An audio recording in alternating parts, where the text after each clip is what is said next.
And are you refreshed? Good. Now what? Hello, Abraham. Thank you for calling on me. I have someone in my life who's a family member, an in-law, a brother-in-law. Dun, dun, dun.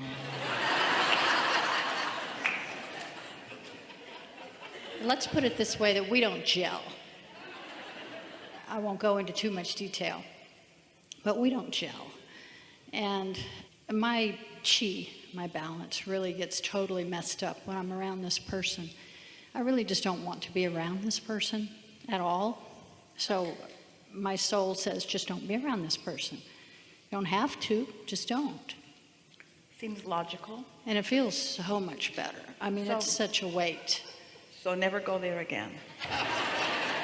Okay, bye-bye. We have some bad news. It isn't your fight with this person that is turning you upside down. It's a vibrational battle within yourself that this person is pointing out to you. A battle within myself that they are pointing out to me. Seems like it's their fault. But all that's happening is that this person is behaving in a way that's activating something within you that is contrary to who you really are. And it feels to you that if that person weren't there, you wouldn't be doing it. And that may be true to a certain extent, because when you give your attention to something, it does make more active what's already in you about it. Here's how it really goes.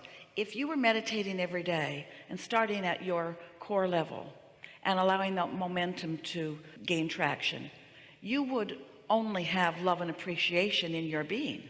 And if only love and appreciation is in your being, it wouldn't matter what else is around there. You wouldn't lock onto each other. So you must not be doing that. And almost no one really is. So you must be letting what's going on out here in your manifested world keep active in you some things that are also active in this other person. And every now and again, you just get together and remind each other of what you don't like in yourself. That's really the way that it is. When Jerry and Esther began this work, there was a lot of conversation about, well, they're just a mirror to you. And that really troubled Jerry. He asked questions like, well, if someone steals from me, does that mean I'm a thief? Or if someone shoots me with a gun, does that mean that I would shoot someone with a gun? And we say, of course it doesn't mean that, but it means that there is an active awareness within you that is paving a pathway, a path of least resistance to experiences that you do not want. And so sometimes someone will say, I'm having this experience with this person at work or this person in my family, and shouldn't I just get away from them? And we sometimes say, it might be easier for you, yes. But remember, you're going to be taking yourself with you. And someone else will fulfill that role. They just will. Somebody else will show up that will take the place of that if it's active within you. And so the good news is, if there's something active within you that you don't prefer, what you do prefer is radiating from you often. So there's a very high probability that this person is causing you to put a whole lot of newness in your vortex that you are not coming into alignment with. So here's what's happening. That's why it gets worse as time goes by. You see it, you don't like it, you ask for improvement, which you don't make. Then you see it again, you ask for more improvement, which you don't make.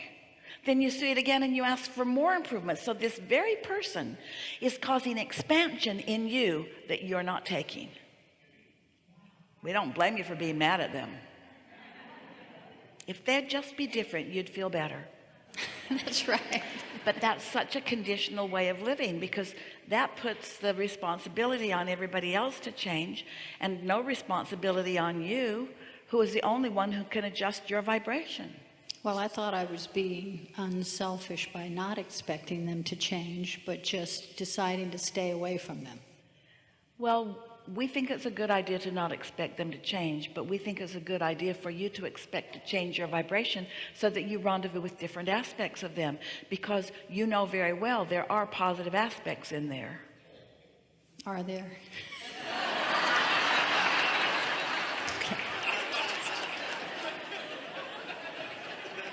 Well, we know very well there are positive aspects in there. And so let's just walk through this just for fun. So let's say that, how long have you been fighting with this person? About 10 years, maybe. So there's some momentum there. Momentum of expectation and so forth. Because even when you decide, oh, I'm not going there, I'm going over there, you still went over there. And then when you go over there, when you really wanted to go over there, but you go over there because you couldn't go over there because they're over there, then you resent not going over there. And even though you went over there, you took your resentment about not going over there with you. Yeah, that's true. And so you didn't mean to compound the vibration, but you did. So let's say that you've decided that instead of fighting it out any further, openly or silently, that you're going to meditate. And let's say you've meditated for a week or 2 or 3, for 15 or 20 minutes a day, and now you're in this attached state where this good feeling thought comes to mind. And the good feeling thought doesn't have anything to do with this person. It's about something that you might like to do. So it sounds like a good idea, and since there's no resistance within you about it, you go and do that. Let's say it's a department store or maybe a grocery store, something that seems practical but interesting. And you go, and then you get an impulse to, oh yeah, that makes me think about that. So you go over there, and then, oh, and that makes me think about that. So you move around in this space, not even knowing that this other person is also in this space. And then later, you find out that you were both in a very small space, and you didn't even run into this person. And you think, how could that possibly be? Well, it's because your vibration didn't include the vibration of that person, because you've been meditating. And so law of attraction didn't put you in the same space, even though you were in the same close space. But isn't it interesting that you even were then inspired into a conversation where somehow you learned that they were there at about the same time that you were there, and then you realize this stuff really works, that I don't have to consciously avoid, I'm just not going to be attracted to. My inner being has my back, in other words. That's one possible scenario. Or let's say you've been meditating and you get an impulse to go somewhere, and you go, and as you go, you think you see that person, and you actually realize that they are there, and you're watching them have a very congenial, pleasant interchange with someone, and you think, that's a side I haven't seen, before you run away. There are endless scenarios. Or you get an impulse to go somewhere, and you're visiting with someone who brings that person up, and they are offering a compliment about that person that you had not thought of before. So you shift a little more, and without even making any effort about it, because you're meditating and you've quieted that vibration and a whole lot of others that are troubling to you, your experience is different in the world, not just with that person, but with everyone. When you deactivate resistant vibrations, you move around in different ways. You have different encounters with your own mind. You have different encounters with others who are thinking different things. Everything in your world is affected by the vibrational countenance of your being. And before you know it, that discomfort is so deactivated within you that you wonder what it was ever about. Now, you could dig it up and you could stir it up again. You could remember, you could get it back, but there would be no reason to, and it wouldn't come easily. In fact, we're telling you, it will one day be as difficult for you to stir up the stuff you don't want as it feels like in these days it will be as difficult for you to release it. But it's far easier when you've got the leverage and the assistance of your inner being who loves this terrible person. Your inner being can find no fault with this person. Your inner being doesn't want you to need to live a conditional life in order to feel good, because a conditional life is a narrow life.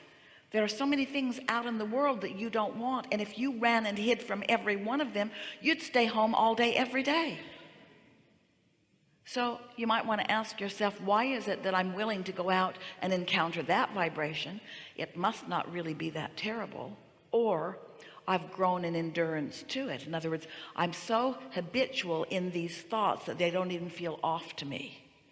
My negative thought about this person is so normal to me that I'm not recognizing the subtle vibration of love that is reaching to me at the same time. Helpful? Yes, thank you. The most wonderful thing about a conversation like this, and we are appreciating so much your soft receptivity to it, is that it will free you into the world. Feelings of negativity, even if they're justified, are still you battling you. You're just using somebody else as the excuse. I don't need that. No one does. Thank you. Yes, indeed.